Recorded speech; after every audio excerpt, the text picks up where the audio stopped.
sumikap. Walang iba, laging nandyan. Rowelo, malalag, mabuti. So yun po, magandang hapon po sa ating lahat po, sa ating mga kalangga, mga karosyal natin dyan. So andito tayo ngayon guys, kasama ko si Langga dito po sa Pishida. So ito po ang ating binibilhan po ng lupa para kina Lourdes, at dito din tayo bibili ng lupa para kina Butchokoy. At ito ngayon, pumunta kami kahit hapon na po guys para magbayad, para bayaran yung lupa na Butchokoy. Ga, anong message mo ga? May lupa na sila Butchokoy. Congratulations po kay Ate Ana. Ate Ana. At ayun, magkakaroon na sila ng kanyang ang sariling lupa pa. Saka, syempre, sariling bahay natin. Maraming salamat po syempre sa mga supporters, Oo. viewers. Sa Canada Squad, sila yung nag-sponsor. Sa Canada Squad, maraming salamat po. Syempre, salamat Sure. din po kay Rowan of Malalay. Ilangga po guys. Ayan, supportahan po natin si Langga. At huwag niyo kakalimutan mag-subscribe ha. Pati mag-like. Bugtian. Or Takot ano? girl. Dalawang kamay pati. Kaya huwag niyong kakalimutan sa sabi ko sa inyo. Kasi Kahit nakalimutan na nilang ko. pag makalimutan nyo na magpo-po, huwag na mag-subscribe. Ay, huwag lang mag-like dyan ha. Mag-share na rin. Tara na. Paano yung basahin ka? Diyan may yellow. Pishida. Oo, Pishida. Pishida. Ah, Pishida. Pishida. Sa Pishida daw, Pishida. Sabi niya na? Pishida Incorporated. Pro Uno. Dito yung mga ano na. Bakyard. Pro Uno B. Barangay Bakyard. Labo pa rin. Mura lang yung lupa nila. 80,000 per square meter.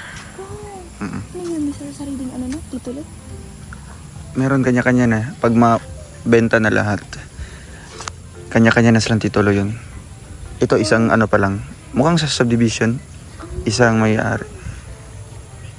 Dito sa ano, tanongin mo si ano, yung class nito. Mura lang yung mga lupa dito. Yun guys, para kinabudyo ko yun. Mura nga. Kaya nga mabilis na tayo makabili para sa ating mga beneficiaries. Kasi ito na. Meron tayong nakilala dito na bebenta po ng mga lupa na affordable lang po. Di pa.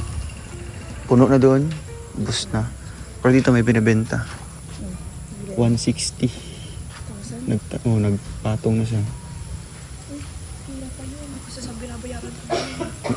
Ay, magkano siya? Ayos.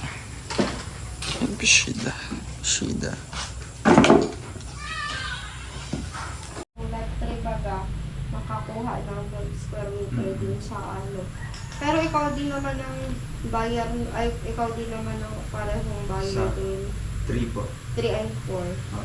Tapos sir, paano yun sir? Sa certificate of full payment, indicate na lang na yung lot 3, parang additional 12 square meter. Kung ganun po, i-ano na lang po, i-fix na lang po yung measurement na. Take ano talaga, 3 and 4, more or less 100 square meter each. Opo. Tapos sir, paano ang release ng ano doon? Certificate of full payment? Sa'yo. Sa akin. Kahit yung 3. Sa 3 din po. Yung 3 po, saan nakapangalan kanina po? Kay ang Kay Lourdes po yun? Oo, Lourdes Kabangan pa gayon. Doon Pero di pa nakakapag-release at di ko pa napapaayos. Pero ang finalization talaga yung sa certificate of full payment. Yes. Kung kanino ipapangalan. Tsaka yung iba yung nagpa-member, yun ang nilagay si Lourdes. So it means po kung sino nakatira doon, Hindi sir, kung sino maghahawak ng certificate of full payment at magiging... sila yung magpawa-member doon. Yun ang considered namin na may ano ng lote. Kaya iklakaro ko nga po sir kasi alam ko ikaw ang nagbabayad. So sila magbabayad po monthly po yun. May binabayaran naman sir kami monthly is 20 pesos. Kasi isang saro na yung sa 3 Telodes po. Yung sa 4, sa akin na muna po. Okay lang yun, sir. Ano Kasi lang. doon naman di ba yun sa final sa certificate of full payment, yung kayo ipapangalan. Ikaw pa din naman po Sa akin mag-a-advise mo sa amin kung ano. Sige po. Pero wala naman kung ano yun, ma'am. If ever na may sobra po yun na jobs per meter, wala po bang ano? Yun nga, sir, ang ano, yung... Hindi ko pa, hindi siyempre, ngayon pa lang, hindi pa naman natin mapo-force yung kung ano magiging problema. Pero, kung dun talaga yung mapapapunta, ang common problem dun yung bintana. Di ba? Pag ano, minsan nagiging cause ng away. Tapos po, sa alaga lang. Tapos yung isa po, si Ma'am Sheila. So dito po, ilalagay ko po yung witness na naman. Opo, sige.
Pero mo po dito. Dito po.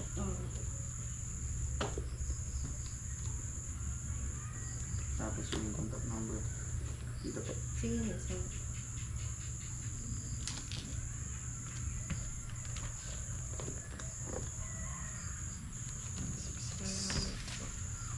One, 166 fingers. Sige, sir.